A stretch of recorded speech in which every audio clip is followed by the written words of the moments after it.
না, আমার না খুব খিদে পেয়েছে, কিছু খেতে দেবে? কি খেতে দেবো বাবু? ঘরে তো কিছুই নেই। আচ্ছা ঠিক আছে, দাঁড়া।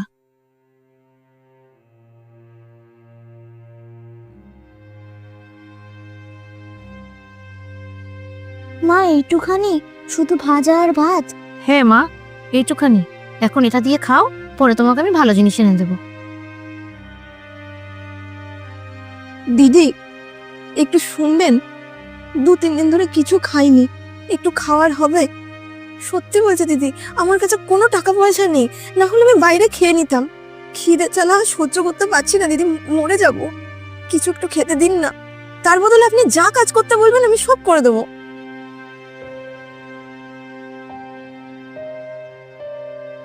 মা, তুমি না এই খাবারটা আন্টিটাকে দিয়ে দাও। কিন্তু মা, তুই তাহলে কি খাবি? ওটা কোনো ব্যাপার না, এই খাবারটা তুমি ওই আন্টিটাকে দিয়ে দাও। বাবা যখন সন্ধেবেলা আসবে তখন কিছু খেয়ে নেবে। কিন্তু মা, তুমি কি এতক্ষণ খিদে সহ্য করে থাকতে পারবে? হ্যাঁ মা, পারবো।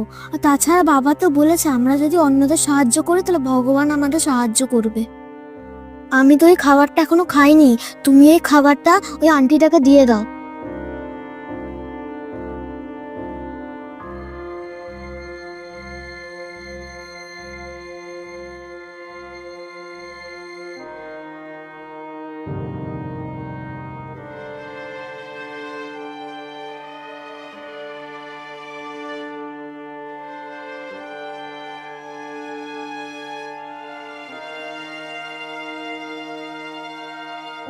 ধন্যবাদ দিদি।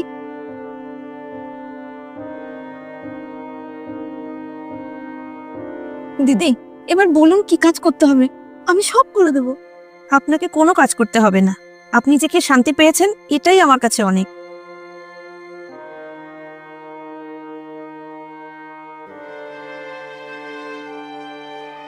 ম্যাডাম।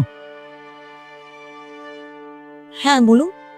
নমস্কার ম্যাডাম, আমার নাম অশোক। আমি পাশের পাড়া রায়বাড়ির থেকে এসেছি। ওখানে 2-3 দিন ধরে পুজো চলছে। তো দাদা বলেছেন প্রত্যেকটা বাড়িতে গিয়ে প্রসাদ দিয়ে আসতে, এই জন্যই আসলাম। তো আপনি কি এই বাড়িতেই থাকেন? হ্যাঁ, আমি এখানেই থাকি। আচ্ছা, এই প্রসাদটা তাহলে ধরুন। আর সঙ্গে দাদা এটাও বলে দিয়েছে যে প্রত্যেকটা বাড়িতে বলে দিতে কোনো বাড়িতে আগামী 2-3 দিন যাতে কোনো রান্না না করা হয়। দুবেলা প্রসাদ ওই বাড়ির থেকেই আসবে। বাবা তো বলেছে আমরা যদি অন্যদের সাহায্য করি তাহলে ভগবান আমাদের সাহায্য করবে। ইন, এটা আপনাদের জন্য ধরুন। আসলাম।